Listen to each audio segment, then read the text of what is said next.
Biz азыр Бишкектин четине келдик. Бул жерге биз бир кабаттуу болгон сонун үйдү 2023-жылы кардарыбызга салып тапшырып бергенбиз да. Биз үйдү кандай кылып бүтүрүп бергенибиз, планировкасы жөнүндө силерге кенен обзор тартып беребиз.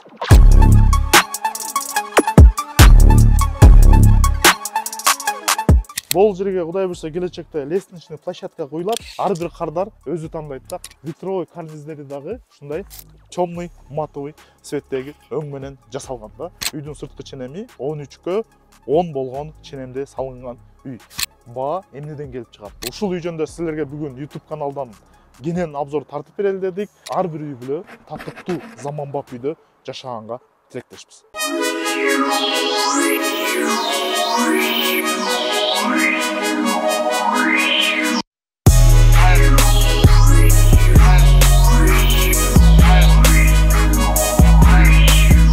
Саламатсыңар, урматтуу биздин кардарлар. Менин атым Бакырдинов Уларбек Бейшенбекович, Адекс курулуш компаниясынын башкы директору. Биз азыр Бишкектин четине келдик. Бул жерге биз бир кабаттуу болгон сонун үйдү 2023-жылы кардарыбызга салып тапшырып бергенбиз да. Ушул үй жөнүндө силерге бүгүн YouTube каналдан кенен обзор тартып берели дедик. Жана ошол обзорду баштаардын астында бир чаканыраак маалымат берип кетейин дедим эле. Бул кардарыбыз үйдү курулушта ушундай бир жагымсыз жагдайга дуушар болгон да.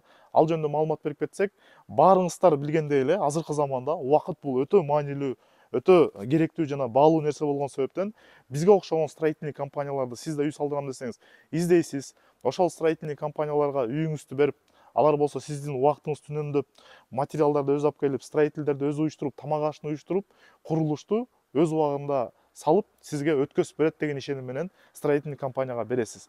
Бирок ошол строительный компанияны издеп жаткан учурда сиз жакшылап, терең анализдеп, мындайча айтканда өтө маанилүү жагдайларга көңүл буруп тандабасаңыз, бир гана баасы арзан экен, же болбосо мага мындай кылып мынча сомго бүтүрүп берем деп койду деген нерсеге ишенип туруп курулушту баштабасаңыз, биздин жогорку үйдүн ээсине окшогон жагдайга дуушар болуп калышыңыз ыктымал. Ал кандай болгон? Биздин кардарыбыз деген бизге эмес, башка бир строительный компанияга барган. Ошол строительный компания бизден арзаныраак сумманы айткандагы, ал компания менен келишим түзүп, 1,5 миллион акчасын төлөп берип, курулушту башташкан да. Анан курулушту баштагандан кийин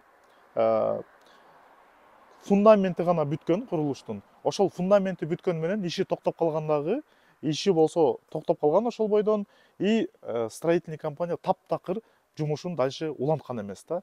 Азыркы учурда ал строительный компаниянын жетекчиси Кыргызстандан чыгып качып кеткен, жана бул эле адам эмес, анын артында мындай адамдардан аябай көп экен да, алданып курулушу бүтпөй калган, бирок акчасы берилип ошол бойдон жок болуп кеткен да. Ошол себептен чакан силерге маалымат берип кетели дедик. Ушул боюнча дагы курулушту баштайм деп строительный компанияларды издеп атканда колуңуздан келишинче тереңирээк маалымат алып, тереңирээк изилдегенге чакырып кетебиз.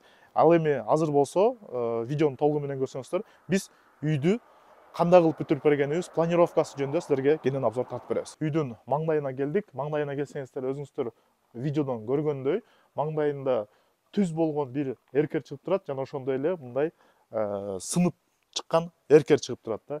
Үй бир этаж, ушул эң негизги входу ушул жерден үйдүн ичине кирип кетет да.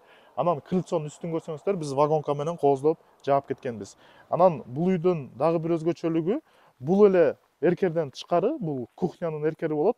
Бул кухнянын эркеринен тышкары дагы бизде нол жак бетинде дагы бир эркер бар да. Себеби дегенде үйдүн немесин чоңойтуш үчүн, спальняны кененирээк кылыш үчүн нол жерге дагы бир эркер чыгарылган да.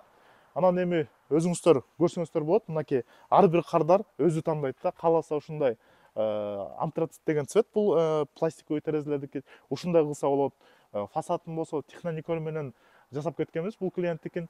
Жана ошондой эле витровой карниздерди баарыныкын эле ак боло бербейт. Кээ бир клиенттер кааласа ушундай темный өңдөрүн да тандайт. Мынакей мунуку витровой карниздери дагы ушундай темный матовый цветтеги өң менен жасалган да. Ал эми үйдүн чатыры болсо кадимки эле металла черепица менен жасалган. Азыр биз сиздерге үйдүн ички планировкасы жөнүндө көрсөтүп тартып беребиз. Ал эми үйдүн сырткы ченеми жөнүндө маалымат берсек, үйдүн сырткы ченеми 13/10 болгон ченемде салынган үй. Үйдүн ичинде болсо 3 спальный комната, ошондой эле кухня, зал, санузел бар. Азыр биз менен болуңуздар.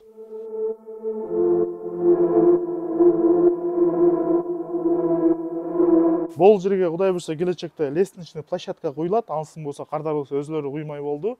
Мынакей бул крыльцосу, анан үйдүн негизги бөлүгүнө киребиз да. Киргенде ушул жерде абдан чакан болгон тамбур бар. Ушул эле тамбурда бул жерде электрощит бар да. Андан кийин болсо биз үйдүн негизги бөлүгүнө киргенде мындай болгон узун болгон, кенен болгон коридор бар да. Ошол коридордон биз бисмилла деп туруп оң жак бетине киргенде, оң жак бетинде бизде ар бир кыргыздын үйүндө эмне болуш керек? Бул конок тозуучу чоң бир зал болуш керек да.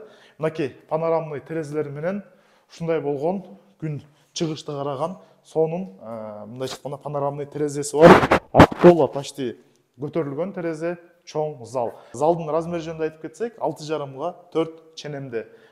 Биз видеого үйдүн планировкасындагы размерлери менен коюп коебуз. Ошол жерден да тагыраак карап алсаңыз болот. Анан кийин бул жерде көрсөңүздөр болот.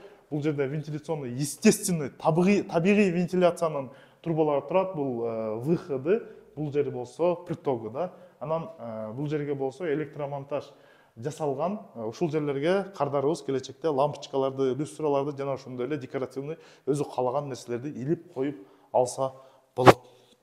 Андан кийин болсо биз сол жак бетине кирсек, үйдүн бул жакта болсо кухня жайгашкан да. Мынакей кухнянын стенка ушул жерге орнотулат.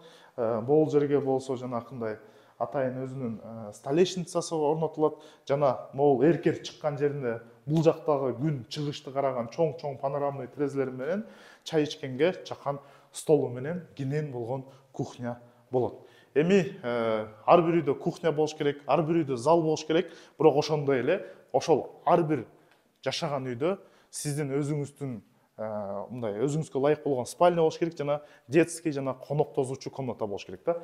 Мынакей бул детский комнатасы. Бул жерде дагы атайын керектелген электромонтажный точкалары, выключательдери коюлган, вентиляционный система коюлган, терезеси бар, чакан детский комната. Андан кийин болсо биз экинчи спальный комнатага өтөлү. Бул жерде дагы бир спальный комната бар. Бул спальный комнатаны кааласа детский катарда колдонсо болот, же болбосо конок келгенде конокторду жайгаштырганга спальный комната катары колдонсо болот. Андан кийин болсо биз ата-эненин негизги спальный комнатасына өтөбүз.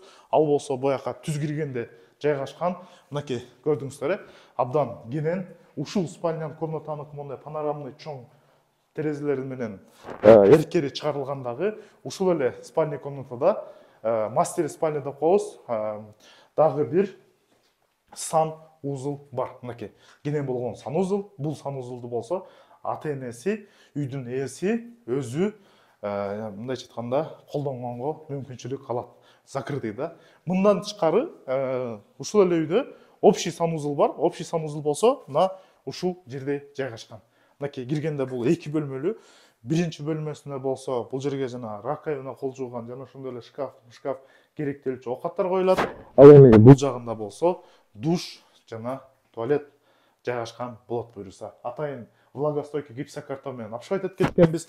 Атайын трубалары болсо бүт могу жерге дайындалган. Кардарыбыз улантып эле кошуп кетиш керек. Дагы бир жолу баса белгилейм. Бул үйдүн планировкасы негизи башында башка строительный компания баштап, фундаментин баштап. Алар болсо фундаментин куюп койгон экен дагы. Ошол даяр фундаментке биз алардын проектисин өзгөртүп, толуктап, мындай айтканда кошумчалап, алымчалап туруп, анан улантып, куруп берген биз.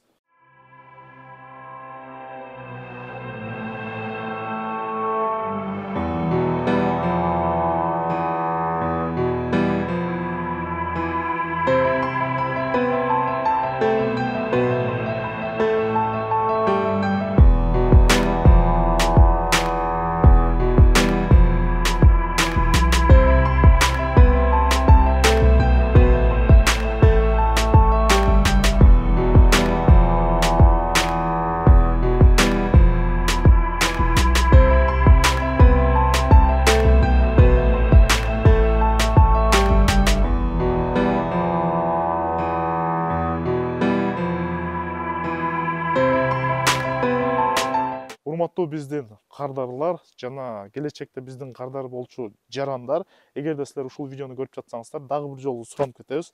Сиз строительный компанияны тандап атканда милдеттүү түрдө сметасын сурашыңыз керек. Сметасы деген болсо, бул сизге ар бир пункту менен чачып бериш керек да. Баа эмнеден келип чыгат да. Например, сиз ар бир материалды өзгөртсөңүз, баа өзгөрө берет да. Жогорку артыбызда турган үйдүн биринчи строительный компаниянын сметасы да жок болгондо, мындай эле дүң эле баасын айтып койгон. Мынча миң сомго, же мынча миллион сомго сага үйүңдү мен толук бүтүрүп берем дегенде кардар макул болуп, мындайча айтканда договор түзүп, акчасын берип, бирок акчадан жок калган учурга келип жатат да. Ошол себептен милдеттүү түрдө сметасын сураңыз, лицензиясын сураңыз, анан тарыхын караңыздар да. Анткени алданып калган учурлар аябай көп болуп жатат. Ал эми биздин Адекс курулуш компаниясынын максаты Кыргызстандагы ар бир үй бүлө татыктуу заманбап үйдө жашаганга тилектешпиз.